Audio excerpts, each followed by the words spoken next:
This is the story of Transair Flight 671. On the 31st of March 1992, a Transair Boeing 707 was to fly from Luxembourg to Kano in Nigeria. It was ferrying 38 tons of cargo. The plane took off at 7:14 a.m.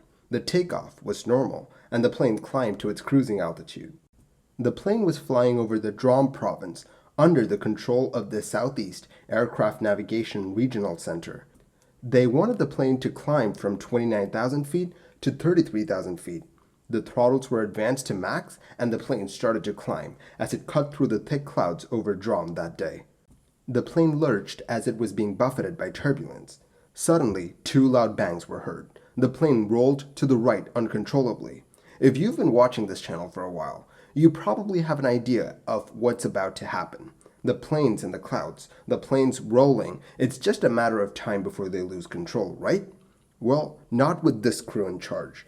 The captain disconnected the autopilot and tried to stabilize the plane. He was successful, but now the captain had a new challenge. The engine number 4 fire warning was going off. Soon afterward, engine number 3's fire warning followed. The cockpit was drenched in the sound of the fire warnings. The flight engineer was trying to suppress the warnings, but they just wouldn't turn off. Another warning horn sounded, this time letting the crew know that the cabin was beginning to depressurize. The captain was struggling to fly the plane, and the first officer looked back to check the wing out.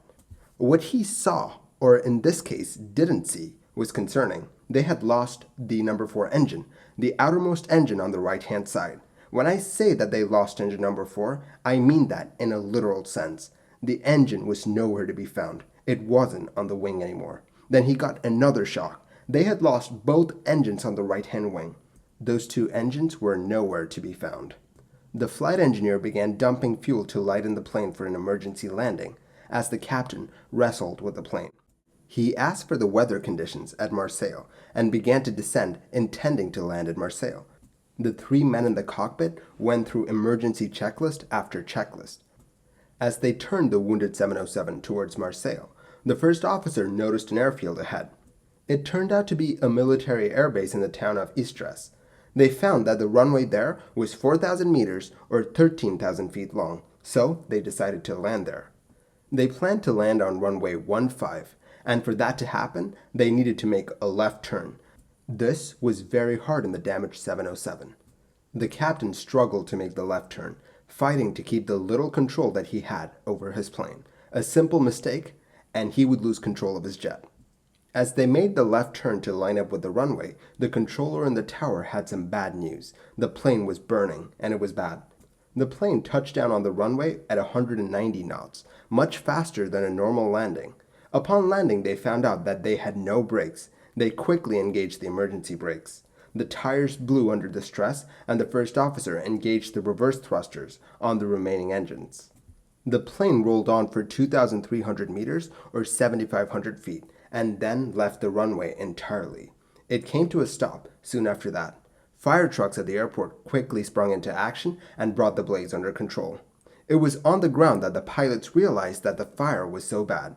They had apparently missed the radio transmission, warning them about the fire because of all of the noise and activity in the cockpit. But the plane was on the ground, and everyone on board made it out safely. With the investigation underway, they had to answer the most pressing question first. Where were the engines that fell away? They found engine number 3 near the town of Cederon, near a forest path. The engine had been completely flattened by the impact. The other engine was found close by in the forest. Engine number 4 was damaged as well. Before we go any further, let's just talk about how engines are attached to the wing of a plane. Obviously, it has to be very secure as the attachments have to bear the full might of a jet engine. They are attached to the wing with the help of mounts, pins, struts, and spars. Think of spars as beams or poles that transfer the force to the wing of the plane. These spars are attached to spar fittings on the pylon. There are 4 of these spar fittings or spar attach points, a forward spar fitting, 2 mid-spar fittings, and 1 lower spar fitting. The 707 has 4 engines numbered from the left to the right. That puts engine number 3 on the inboard spot on the right wing, and engine number 4 on the outboard spot on the right wing. Looking at the engines, they saw fractures on the mounts that was made as engine number 3 was torn away from its mounts. But not all fractures were due to that. The left-hand mid-spar fitting of engine number 3 had telltale signs of fatigue cracking. If that mount broke in flight, there wasn't a whole lot that the other mounts could do to keep the engine affixed to the wing. So this plane had a fatigue crack in its engine mounts. How was it not caught during an inspection? The plane's last inspection was on the 10th of October 1991. They needed to figure out if the crack existed back then. The surface of the fatigue crack was dark. The metal had been oxidized because it was exposed to the atmosphere for an extended period of time. But there was a little bit of clean metal. Looking back at the history of the plane, they found out that the plane had been in storage for a while. That explained the oxidized crack. The crack formed, and while it was in storage, the crack oxidized, turning the surface dark. Then it was put back into service, and the crack started growing again. That explained the small bit of clean metal. From this, they knew that the crack existed during the last 2 inspections. The inspections they carried out were visual inspections, and the crack was obscured by something else, so it was not caught. So was this a widespread problem? Apparently, another 707 lost an engine in Miami for this very same reason, and there have been about 50 instances of mid-spar fittings cracking. So that explains the loss of engine number 3. What about engine number 4? Engine number 4 was damaged in the fall, but on the left side of engine number 4, they found flakes of white paint that was put there when something hit it. Guess what color engine number 3 is? When engine number 3's mounts failed, the engine was flung outward as it fell away, and it hit engine number 4, taking it out as well. Their attention then turned to the fire. When the whole thing started, they sent a person into the cabin to assess the damage on the wing. He said that they were losing a lot of fuel, but no fire. This was corroborated by a witness on the ground. They said that they saw some mist behind the plane, but no fire. This makes sense. When they lost both engines, they were flying at about 220 knots.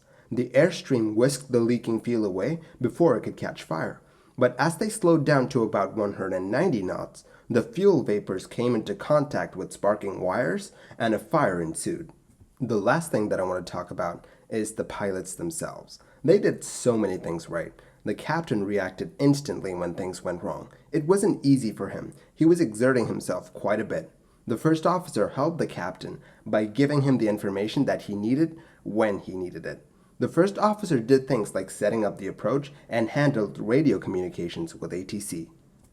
As all of this was happening, the first officer solved the plane's pressurization problems, closed the fuel valves to engine number 3 and 4, isolated hydraulic lines so the captain could control the plane, rerouted the plane's electrical power, dumped fuel to lighten the load, sent a person into the cabin to assess the damage, and a lot of other things. The crew worked as a cohesive team, and each member did their part beautifully.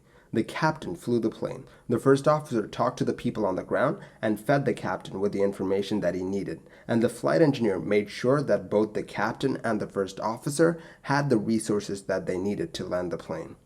If you look at history, it becomes painfully obvious how close they were to disaster.